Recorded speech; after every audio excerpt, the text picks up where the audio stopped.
नमस्कार विद्यार्थी मित्रांनो, मी प्राध्यापक शेवाळे RP आपल्याला BCom भाग 2 सेमिस्टर 4 समग्रलक्षी अर्थशास्त्र या विषयाचे प्रकरण 1 व्यापार चक्र याचा अभ्यास करणार आहोत। व्यापार ही एक मूलभूत आर्थिक संकल्पना आहे। देशाच्या अर्थव्यवस्थेमध्ये व्यापार चक्रामुळे मोठ्या प्रमाणात उलाढाल होत असते। व्यापार म्हणजे वस्तू व सेवांची देवाणघेवाण होय। व्यापारालाच आपण व्यवहार बाजार असेही म्हणतो। व्यापारात एका पक्षाकडून दुसऱ्या पक्षाकडे वस्तू रोखीने किंवा उधारीने दिल्या जातात। देशाच्या आर्थिक व्यवहारात सातत्याने चढउतार दिसून येतात। भांडवलशाही अर्थव्यवस्थेत व्यापार, उत्पादन, रोजगार, किंमतपाती, नफा, मजुरी इत्यादी घटक चक्राकार पद्धतीने बदलत असतात। म्हणजेच चक्राकार पद्धतीने जे बदल घडून येतात त्यांनाच आपण व्यापार चक्र असे म्हटले जाते। आता यापुढे आपण व्यापार चक्राच्या व्याख्या बघणार आहोत। व्यापार चक्राच्या व्याख्या विविध अर्थतज्ञांनी केलेल्या आहेत। व्यापार चक्र म्हणजे अर्थव्यवस्थेत विविध बदल घडून येतात। त्यापैकी प्राध्यापक H. हॅन्सन यांनी व्यापार चक्राची पुढीलप्रमाणे व्याख्या केलेली आहे।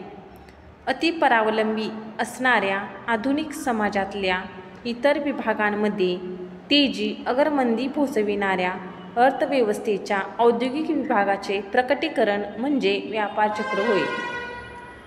अतिपरावलंबी म्हणजे दुसऱ्यावर अवलंबून असणारा बाजार आधारित अर्थव्यवस्था आहे। त्यामध्ये विज्ञान विकसित संस्थांचा समावेश होतो।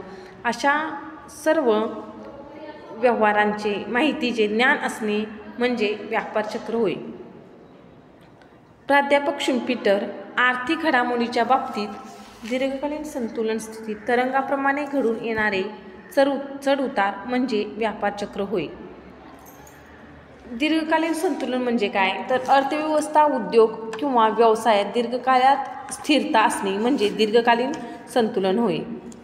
अशा प्रकारे आपण व्यापार चक्राच्या व्याख्या पाहिलेल्या आहेत। आता आपण व्यापार चक्राच्या अवस्था पाहणार आहोत। व्यापार चक्राच्या अवस्था ह्या 4 आहेत। प्रथम म्हणजे व्यापार चक्र म्हणजे तेजी मंदी चक्र होय। अर्थव्यवस्था जेव्हा तेजीकडून मंदीकडे वाटचाल करते तेव्हा त्याला घसरणीची अवस्था असे म्हणतात। शुम्पीटर यांच्या मते आर्थिक घडामोडींच्या बाबतीत घडून येणारे संतुलन स्थितीत म्हणजे व्यापार चक्र होय। व्यापार चक्राच्या अवस्था पुढीलप्रमाणे आहेत।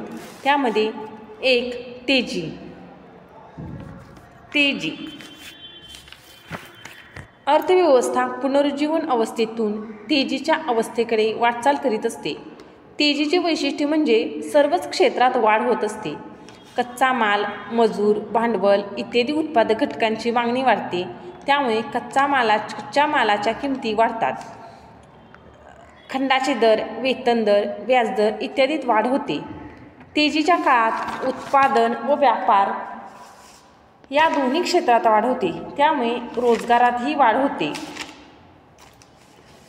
तेजी ही दिलेल्या वेळी काही विशिष्ट परिस्थितीत उपस्थित असल्याने आर्थिक तेजी येते। भांडवलाची सीमांत लाभक्षमता अधिक असल्याने गुंतवणूक वाढते।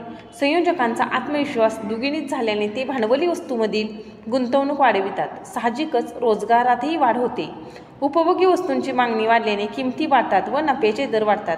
अशा रीतीने किमती, गुंतवणूक, रोजगार, उत्पादन, नफा इत्यादीमध्ये एकाच वेळी वाढ घडून येते म्हणजेच तेजी निर्माण होते। राष्ट्रीय उत्पन्नात वाढ होते। अशा प्रकारे व्यापार चक्राची पहिली अवस्था तेजी आपण पाहिलेली आहे। त्यानंतर व्यापार चक्राची दुसरी अवस्था म्हणजे घसरण होय। व्यापार चक्राची दुसरी अवस्था म्हणजे घसरण होय। तेजीच्या अवस्थेनंतर अर्थव्यवस्था घसरणीला लागते। तेजीनंतरच्या अवस्था म्हणजे अपसरण किंवा घसरण होय। तेजीच्या अवस्थेतील विस्ताराला कारणीभूत ठरलेल्या घटकांचे सामर्थ्य हळूहळू कमी होऊ लागते. तेजीच्या काळात जादा नफा मिळविण्याच्या अपेक्षेने संयोजकांनी अधिक गुंतवणूक केलेली असते. परंतु देशातील वास्तव साधनसामुग्री लगेच वाढू शकत नाही. त्यामुळे कच्च्या मालाची टंचाई भासून उत्पादकांचे अंदाज चुकतात व नफ्याऐवजी तोटा सहन करावा लागतो. तेजीच्या काळातील प्रमाणाबाहेरील वाढत्या किमतीलाच उपभोक्त्यांचा विरोध होऊ लागतो. त्यांच्या उपभोगात कपात होते. त्यामुळे मागणी घटते. म्हणजे एका बाजूने मागणीत घट तर दुसऱ्या बाजूने पुरवठा जास्त. यामुळे किमती घसरतात. उत्पादक उत्पादन कमी करण्याचा प्रयत्न करतात. काहींना तर आपले उत्पादन बंद करावे लागते. त्यामुळे उत्पादक घटकांची बेकारी वाढते.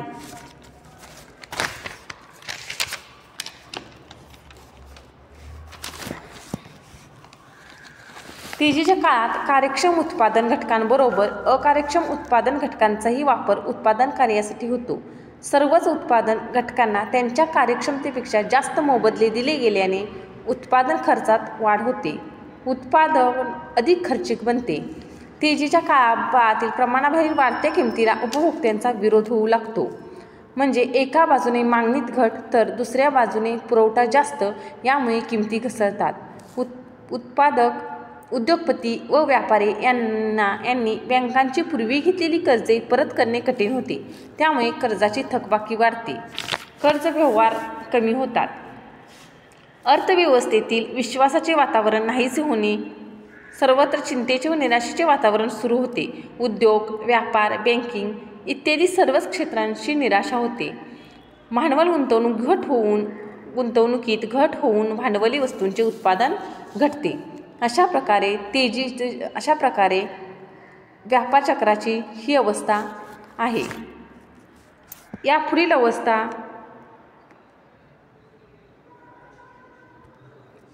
निराशा होते. भांडवल गुंतवणुकीत घट होऊन भांडवली वस्तूंचे उत्पादन घटते. अशा प्रकारे व्यापार चक्राची ही अवस्था आहे. या पुढील अवस्था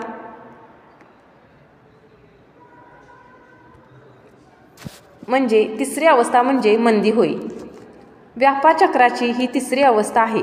तेजीच्या शिखरावरून अर्थव्यवस्था घसरणीला लागल्यामुळे ती वेगाने तळबिंदूकडे येते. घसरणीचा वेग अधिक असल्यामुळे घसरण ही अवस्था फार काळ टिकत नाही. घसरणीचा शेवटचा बिंदू म्हणजे मंदी होय.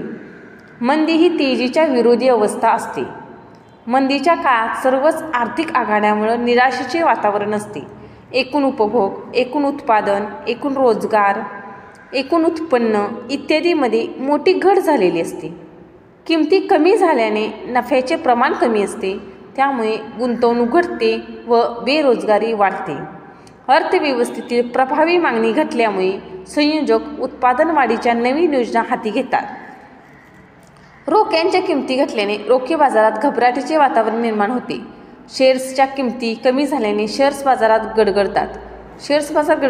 मागणी अभावी व्यापारी वर्गांचे अतोनात नुकसान होते. त्यामुळे मंदीत उद्योग व्यवसायापेक्षा शेती व्यवसायाची स्थिती अधिक शोचनीय होते. कारण शेतीमालाच्या किमती कमी होत असताना औद्योगिक उत्पादनाप्रमाणे शेतीमालाचे उत्पादन कमी करता येत नाही.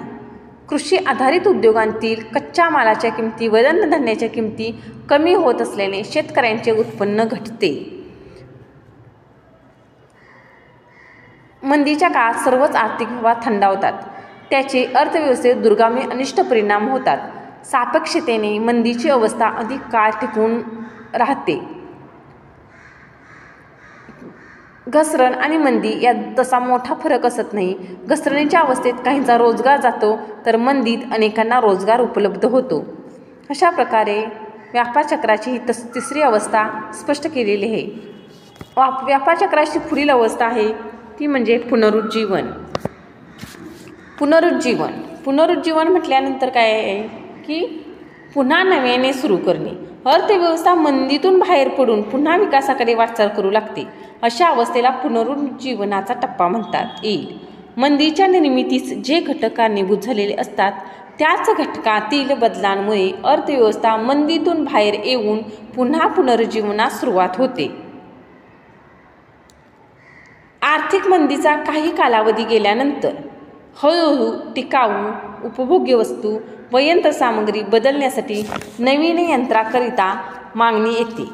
त्यामुळे मागणी पूर्ण करण्यासाठी धाडसी संयोजक उत्पादन कार्य हाती घेतात. साहजिकच काही लोकांना रोजगारी मिळून त्यांचे उत्पन्न वाढते आणि मागणी वाढते. अनेक वेळा अर्थव्यवस्थेला मंदीतून बाहेर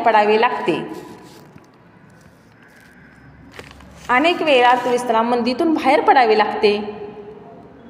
कारण सरकारकडून अनुत्पादक स्वरूपाची कामे सुरू केली जातात. त्यामधून रोजगार संधीत वाढ होते. किंमत पातळी हळूहळू वाढ होऊन भांडवलाची लाभक्षमता वाढू लागते. उद्योजकांचा नफा वाढू लागतो. निराशाजनक स्थिती हळूहळू दूर होऊन ती पुन्हा पूर्वीप्रमाणे सुधारते. पुनरुज्जीवनाला सुरुवात झाली की कारखानदारांना नफा मिळू लागतो.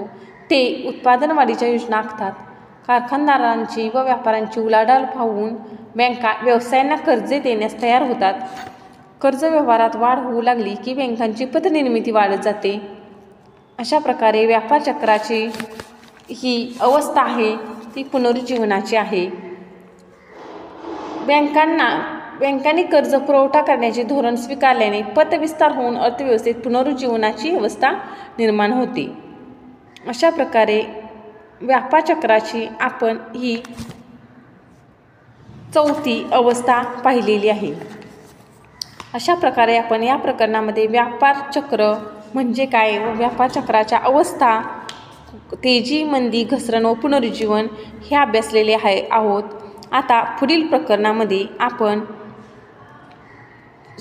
व्हिडिओमध्ये आपण व्यापार चक्राची वैशिष्ट्ये व व्यापार चक्राचे प्रकार पाहणार आहोत. धन्यवाद.